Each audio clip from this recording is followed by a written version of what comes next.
Zooming around in space, why does everything feel so solid? We talked with PhD student Ray Garner about the recesses of the tiny invisible world. The reason a rock or just the stool I'm sitting on or anything that you feel is solid is because of electromagnetic repulsion. As you know, my two hands, they obviously are made out of atoms. They've got electrons orbiting their nuclei. As my two hands come together, what I'm actually feeling, what my brain interprets as feeling, is the electromagnetic repulsion of the electrons in this hand repelling the electrons in this hand, and that's what stops it.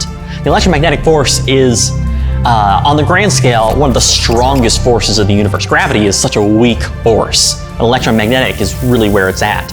And so that's how things feel solid when you touch them, because you're actually bouncing off of their electrons in those atoms.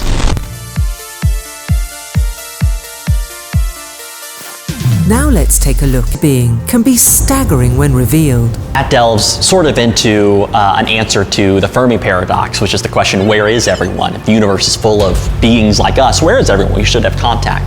And one of the answers to that paradox is called the rare Earth hypothesis. Hi. That life on Earth is just this huge coincidence after coincidence of improbable things happening, that we are the only ones in the universe. We're in the galactic habitable zone. We're the right distance away from the center of our galaxy for stuff like us to form. We're also not close to the center where there's a lot of gamma rays and X-rays that would just irradiate any chance of life here. We're also in the stellar habitable zone. We're the right distance from our own star to where water is liquid. Venus, just outside the habitable zone. Water cannot exist, it's too hot. Mars is just outside the habitable zone on the other side where it's too cold, it'll just be ice. We also have a very large moon. Back in the time of the dinosaurs, the length of the day was 8 hours.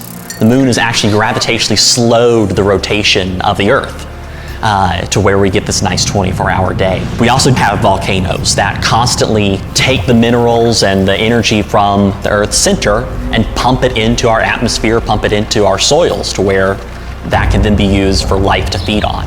There's tons and tons of a series of seeming coincidences that have allowed life to exist here. And while these massive objects direct sort of in this physiological check. But how did this cycle of energy get started? As you might have noticed, Earth has a lot of water. We have no idea where that water came from. The early history of the solar system, at the distance that we are to the sun, that's too hot for water to condense.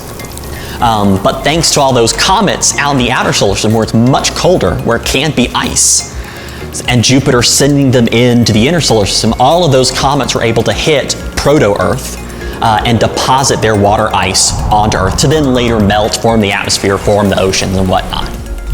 We tend to see the universe itself as really consisting in all the stuff a long time. What does the environment consist of? Just a lot of little things. In the air that we breathe here on Earth, there is 10 to the 25 atoms and molecules buzzing around in the air that we breathe. So the empty space isn't actually very empty. It's actually this bubbling, churning, cosmic foam, that's what they call it, where we've got a bunch of different fields, and as these fields interact, a particle pops out. So the photon field interacts and we get a photon. The electron field does something and we get an electron. And we've got all these fields creating all these different particles. Now we know a lot about these particles. It's the standard model of physics. We can tell you anything you want to know about an electron. But what we don't know about, and what also is probably in this cosmic web, this cosmic soap, is dark matter and dark energy. I will preface that by just saying just because we named something doesn't mean dark matter is matter and dark energy is energy. We have no idea what either of the two are. Whatever those two things are, that's also there in not just empty space, but in the air that we breathe as well. So empty space isn't really empty on a quantum level. It's this weird foam of particles coming into and out of existence randomly, quadrillions of times a second. To a person who Of organization, where they are oriented in some way that does not appear to be some sort of random orientation, but something that is sort of selected for. Galaxies are very self-organizing. They're in a constant cycle of using up the gas that is inside them while also collecting gas from outside of them as gas falls onto their disks. They also expel some gas as supernovae or active supermassive black holes at the center of their galaxies propel gas outwards. And then other smaller galaxies, or even larger galaxies, like the Andromeda will collide in the Milky Way, galaxies will collide and merge their gas, and then use that gas to form stars and planets and whatnot. With animal markings, that can be an example of self-organization where you have To the shorter segment, here's how it works. Some plants have found a way in order to stack their leaves according to the golden ratio. Whether the plants know they're doing it or not is a different story. So where as they grow and leaves start to get stacked up on top of each other, they're arranged, they're rotated in such a way that every leaf is getting sunlight, allowing plant to use photosynthesis, produce food for itself. That's way better, it expends way less energy doing that than creating a leaf, then putting another leaf on top where this bottom leaf is just useless now, so it's not getting any sun. So it's all about expending the lowest amount of energy. It just so happens that we get these nice repeating shapes and patterns in nature all over the place. Nature just doesn't want to do a lot of the work. Hand in hand with and around, the golden ratio. You find this repeating pattern that's a mathematical expression that's happening there.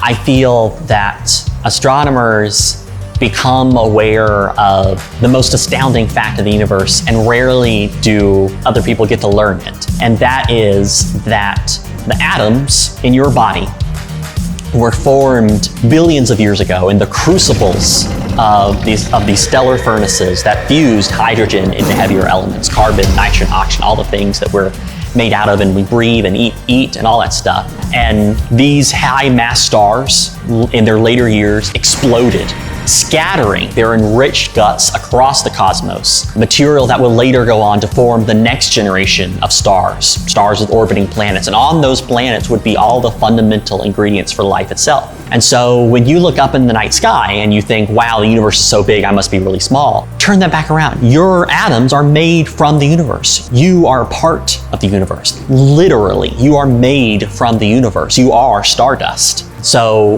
when I look up in the night sky, I don't feel small, I feel big, knowing that my atoms came from those stars. And that is the most astounding thing. So let's say the tree